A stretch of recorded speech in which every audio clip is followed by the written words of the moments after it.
দোস্ত সাকিব খান বলেন বরবাদ সিনেমা নাকি সবকিছুকে ছাড়িয়ে যাবে। সাকিব খান আরো বলেন আমি পরিচালককে চুজ করিনি, পরিচালক বলেন আমাকে নাকি তিনি ছবির গল্প শোনাবেন। আমি পরিচালককে বলি তোমার হাতে সময় মাত্র 15 মিনিট।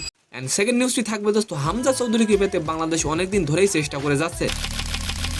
অবশেষে ফিফার ছাড়পত্র পেয়ে গেল হামজা। দোস্ত তাহলে হামজা চৌধুরী কবে দলে যোগ দেবেন? সালাম নমস্কার দোস্ত।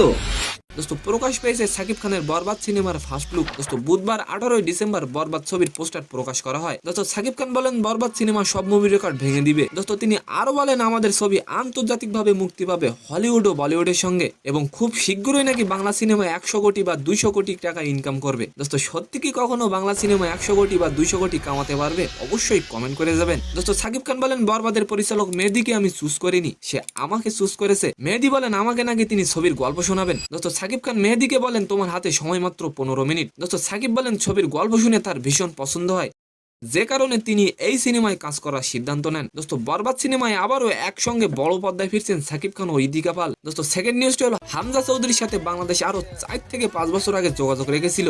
নানা ধাপ পেরিয়ে অবশেষে বাংলাদেশের হয়ে খেলার ছাড়পত্র পেলেন 2024 সালে। দোস্ত লেস্টার সিটির হামজা চৌধুরী নভেম্বরে মালদ্বীপের বিপক্ষে মাঠে নামবেন বলে সবার প্রত্যাশা ছিল। দোস্ত তবে সূত্র অনুযায়ী হামজা চৌধুরী বাংলাদেশের হয়ে 2025-এর মার্চে ভারতের বিপক্ষে দলে যোগ দেবেন। দোস্ত বাংলাদেশের হয়ে খেলতে হামজা চৌধুরীর আর কোনো বাধা নেই। তো সম্মানিত দর্শক, আজকের ভিডিওটি কেমন লাগলো অবশ্যই কমেন্ট বক্সে জানাবেন। আর ভিডিওটি যদি ভালো লাগে অবশ্যই একটি লাইক দিয়ে আমাদের চ্যানেলটিকে সাবস্ক্রাইব করে দিবেন। ধন্যবাদ।